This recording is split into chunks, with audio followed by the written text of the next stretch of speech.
Yo, so you're wanting to build some muscle, you don't know really what to focus on. I'm just sat here doing my workout and I thought this would actually be a really cool video to do. I feel like I have been on a journey myself from when I was younger, being probably the skinniest guy in my year. Still pretty skinny, but I have built some muscle over the years, made tons of mistakes, and I feel like I can help you along your journey. Hopefully by the end of this video you will truly know what you need to do in order to build some muscle. On a little side note, I will put above my introduction video that I did a long time ago, just in case it's the first video you're watching of me, so you understand how I managed to get my own gym. But also, if you watched last week's video, which I will again either put above or down below, I'm actually doing the same session that I did last week, so I'll bring you along. Hopefully there'll be some progressions from this week, which will be actually one of the tips later on. But yeah, I'll bring you along. Let's go.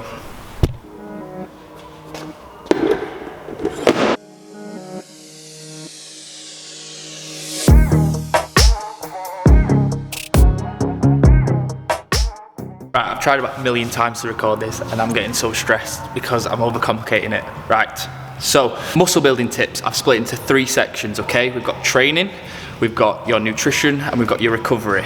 So within them 3, I'm gonna go into more specific things just to give you some more advice. But yeah, stressed. I'm not used to being on camera, but I'll get better.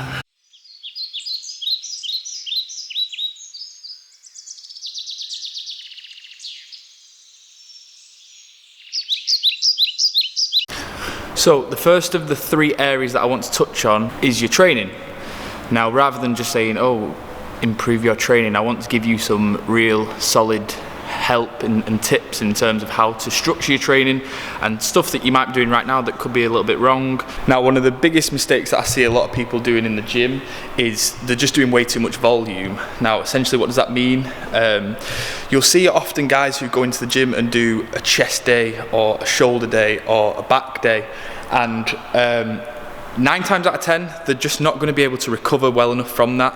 If you imagine, unless you are on steroids or anything, or been training for a very, very long time, built up a substantial amount of muscle mass, if you're doing a full hour of just chest, I personally would say that after about 15-20 minutes, as long as if the sets that you are doing are sufficient and are stimulating, after that, you're probably kind of shooting yourself in the foot. That the rest of the session is kind of counterproductive. Let me try and break it down on the whiteboard.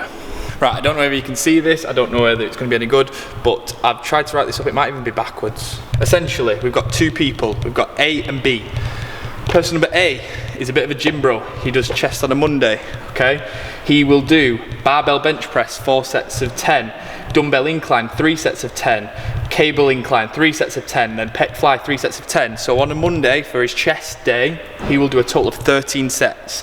Now, what tends to happen is, I would imagine after he's done the barbell bench, the dumbbell incline, he's going onto the cable incline, he's already 7 sets deep.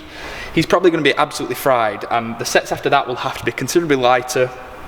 He's probably not performing the exercises correctly, or he's just very fatigued and therefore it's not as optimal as possible. Whereas if we look at number B, this is someone who does like an upper split or push-pull leg split. Now, rather than doing 13 sets on a Monday, being fried until the following Monday, they will do a push session on Monday, but then they will also do another push session or chest session on a Thursday. So Monday, Tuesday, Wednesday, Thursday doing something else or resting, and then on the Thursday they'll do push again. However, within their session, they will still do the same exercises, but they will do considerably less sets, finishing with 7 sets within the session. Now, what will happen with them 7 sets? They'll probably be way more productive, and they can be just a lot more effective sets and reps so that the muscle can get stimulated. Now, after that session on the Monday, where they've done the 7 sets, they will then go home, recover, whatever. By Thursday, because they've not done as much total volume as the first person, when Thursday comes around, they can hit chest again. They can do exactly the same session again, or slightly different exercise, but still do another 7 sets of chest. By the end of the week, they have done a total of 14 sets. Remember, person A did 13 sets, so they've done more sets for the week in total. The sets that they have done have been way more productive. way more stimulating, and therefore this person's volume for the week is exactly the same as the person A, but within one session it's way less volume. This overall will lead to way better results in the long term. Does that make sense? I hope so. Yeah.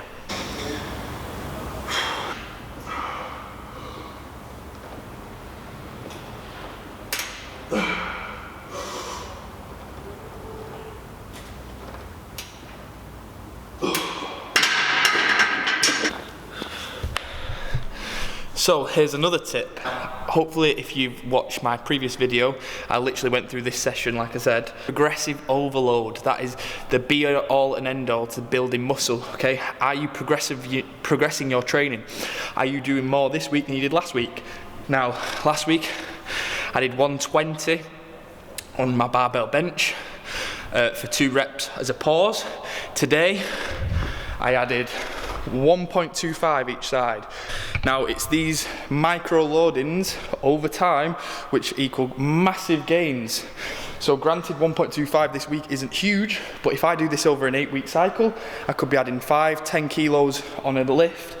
When you look at that over a year, 2 years, 5 years, all of a sudden you are adding tons and tons of kilos to lifts, which then have to equate to muscle mass. On that progressive overload, let me just get this. Where is it? Notebook. So, top tip in terms of progressive overload, document your training, okay? I've got tons and tons of diaries that are notebooks over the years where I've been documenting my training. Tons of people might think, oh, that's a bit weird. You get a few funny looks at the gym, but the benefits to writing down your training is unbelievable, okay? Because I knew last week I did 120, I know I've done it already. So if I just come in and keep doing 120, I'm going to plateau. By just adding that little bit of extra weight and progressing over the weeks, I will get stronger. But by writing it down, having it physically written down, I know next week what I've got to do, or what I've got to beat, should I say. Now, while I am writing that in my notebook, another tip, the execution of your training, okay? So this is something you can also be writing down in your notebooks, is not only the weight you lifted and how many reps you did, but how did it move? Did you lift well? Was the execution good? Was the form a little bit off? Was the range of motion a little bit poor? One of the biggest things I see in gyms especially is ego lifting. Now granted, we are going to see form maybe slip a little bit, especially when we're getting heavy.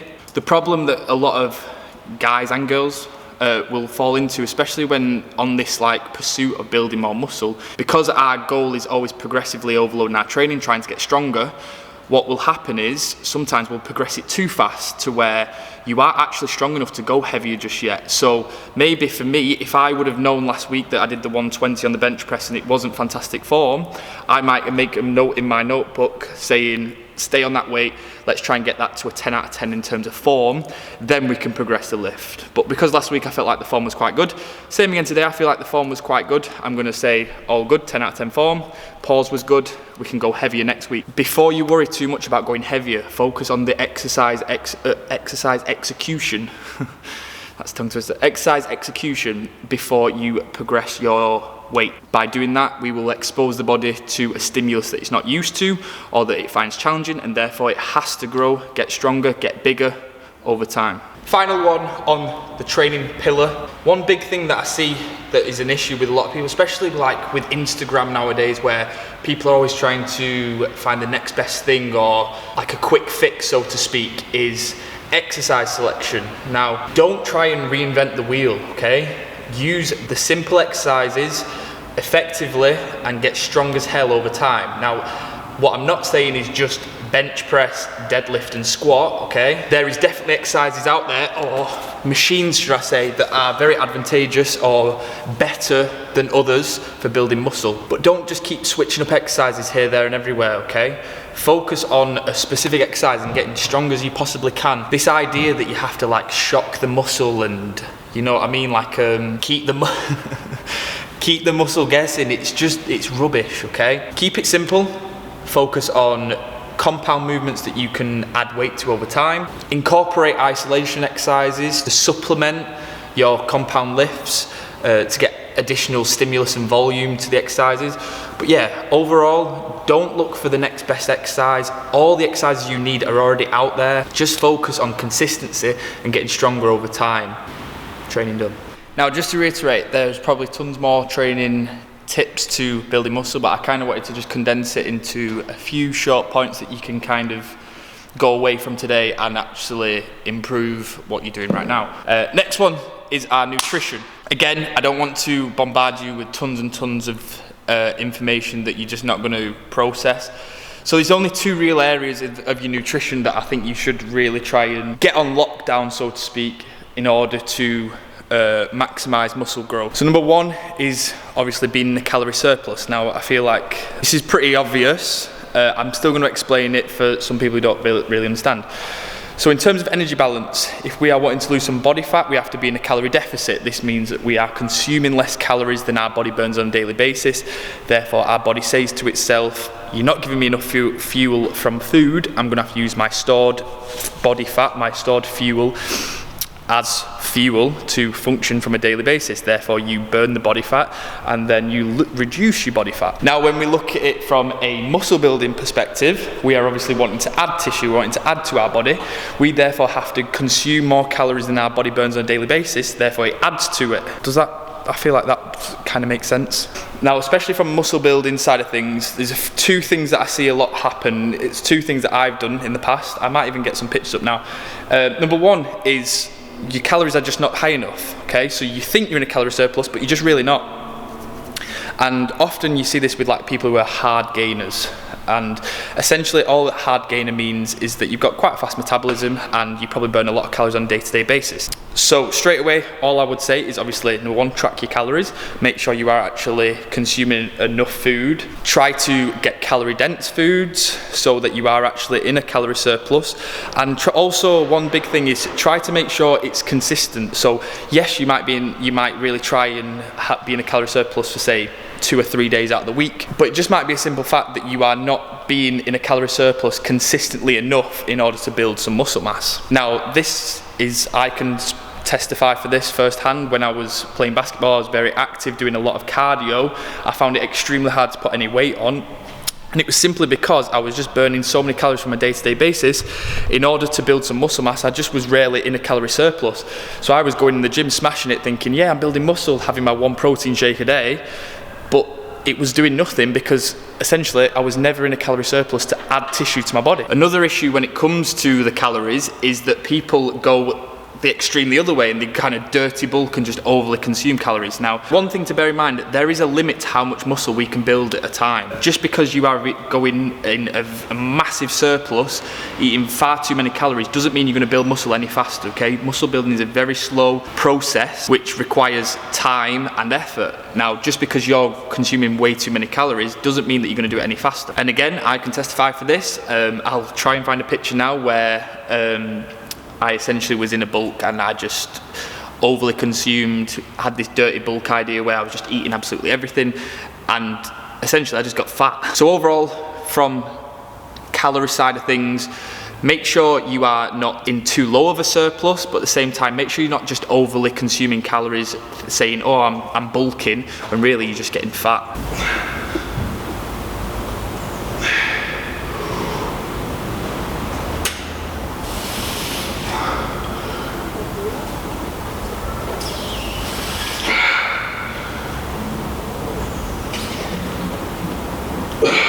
Back off set done, 90 for 12, feeling really strong with my bench press. I'm now bench pressing twice a week. The final note on nutrition, obviously we spoke about calories, is also protein, okay? Two of the biggest mistakes that I see with protein is the amount and nutrient timing. Now, when it comes to protein, obviously there's tons of different targets you can aim for. As a rule of thumb, obviously it depends on the individual, it depends on body fat percentage, muscle mass percentage. I like to give clients anywhere between 0.7 to 1 gram of protein per pound of body weight. So, for example, myself, I'm 95 kilos at the moment. That probably equates to around about 210 pounds, I would say. What I'm trying to consume right now is just over as long as I get 200 grams of protein a day, I'm happy. Find out what your body weight is in pounds and then times it by 0.7 to get the low end, or times it by 1 to get the high end. That is how many grams of protein you need to be consuming a day. Now, a little caveat to that is trying to space out your protein throughout the day, okay? So we want regular feedings of protein. The problem with some people is they might hit their target, but they're getting massive amounts of feeding. They're getting a big feeding of protein, say maybe in your evening meal, but you've gone all day fasting or having very minimal amounts of protein. We have the amount of protein that our body can process at any one time. We don't want to have too much at once. Whenever we do have a feeding, we kind of spike our muscle protein synthesis, which is good for muscle growth. Whenever we go through prolonged periods of fasting, we go into something called muscle protein breakdown. Muscle protein breakdown is essentially where our body uses our muscle mass as fuel, because it's quite an expensive tool for your body to hold. By having these regular feedings of protein, we're constantly spiking our muscle protein synthesis, so that we're always in this kind of anabolic state to build some muscle mass. So with the number that you just worked out before, to work out how much protein you get a day, if you can split that up in, say, maybe 4 or 5 feedings throughout the day, that'd be perfect. So for me personally, I have to get 200, like I just said. I would try and get 4 lots of 50. As long as if we're spacing them out throughout the day, that's perfect. We could go into more detail in terms of making it absolutely perfect, but essentially, as long as if you are hitting your total amount and spreading out your feedings throughout the day, you're on to a winner. Bench press done, on to my pull-ups now. So that pretty much rounds off the nutrition side of things. So we've done the new training, done nutrition, calories, protein, you'll be on to a winner, okay? Now the final kind of pillar that I think is the most important things when it comes to building muscle or being as optimal as possible is your recovery. Now, when it comes to recovery, this is something that I really struggle with, and I think this is kind of the area that I think holds me back personally from being as optimal as possible from a muscle building perspective. And I think the thing that will get through to a lot of people is the training side of things is not actually where muscle is built. Like, if you think when you're in the gym training, that's where you're breaking down the tissue, that's where you're breaking down the muscle, for then you to go home, feed, sleep, recover, and it to essentially let the muscle heal and come back bigger, stronger, and ready to take on more stimulus. So the big thing when you look at recovery, you might be doing all you can in the gym and really pushing yourself and really progressing your training, but then after your training, when it comes to your overall recovery and letting that muscle that you've just broken down recover, heal, get bigger and stronger, you're not taking that as serious, and therefore that is a detriment to your overall progression.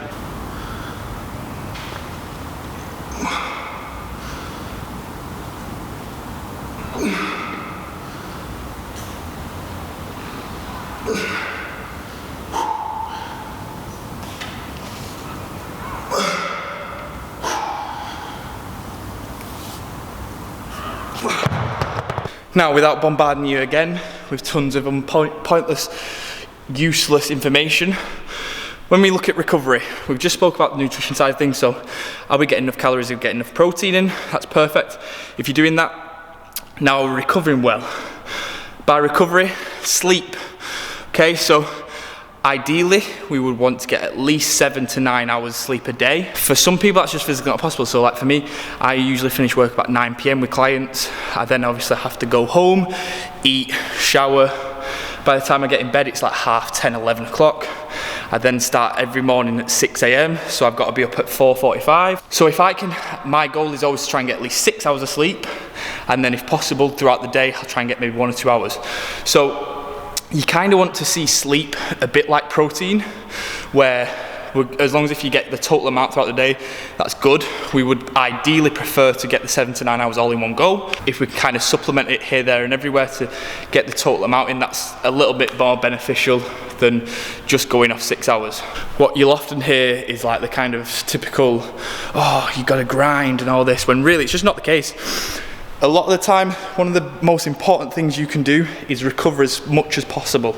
Okay, so yes, by all means, go hard in the gym, do you know what I mean? But one of the most important things you can do after your training is recover, refuel, so then you can get back in the gym and smash it again. Essentially, 3 main pillars: your training, your nutrition, and your recovery. Training sides of things, don't overcomplicate it, don't try and mix things up all the time. Focus on simple movements trying to get stronger over time, document your training, and then always progressively overload over weeks, over months, over years. Once we've got your training on lockdown, nutrition, okay, don't overcomplicate that. Make sure you're in a calorie surplus, make sure you're hitting adequate protein, space them out throughout the day. And then finally, when we get out of the gym, once we've refueled through nutrition, get enough sleep, okay? Get that 7 to 9 hours sleep, recover as best we can, then we can go and smash it again. And then the be all and end all, I personally think from my personal experience, is time. Just give yourself enough time, consistency. Unless you are on anabolics, this is gonna be a long process, okay? Unless you've got amazing genetics, it's going to be a slow process. It's just accepting that and enjoying the process ultimately. Enjoy the little small wins, enjoy getting stronger, enjoy the little milestones of weights that you lifted. And yeah, be consistent. Be consistent over a very long period of time. Work hard. As long as them 3 pillars are hit, you're going to build muscle mass. So yeah, hopefully that was helpful. I have no idea if it was. Like and subscribe, please. I'm trying to grow the channel. If you would like some more help with this, please leave a comment below. I'll happily read all the comments. Any comments I get, I always give some detailed answers. If you would like me to be your coach, if you are looking for someone to help you, my website link should be below, James Harvey Health and Fitness. We offer in-person training or also online coaching. Yeah, if you found this video helpful, please share with a friend. I will also be doing a bit of a series with this because I want to do kind of like a cutting body fat reduction video, like top 3 tips. So yeah, if you would like to see that, please put the comment below and I will see you on the next one. Peace.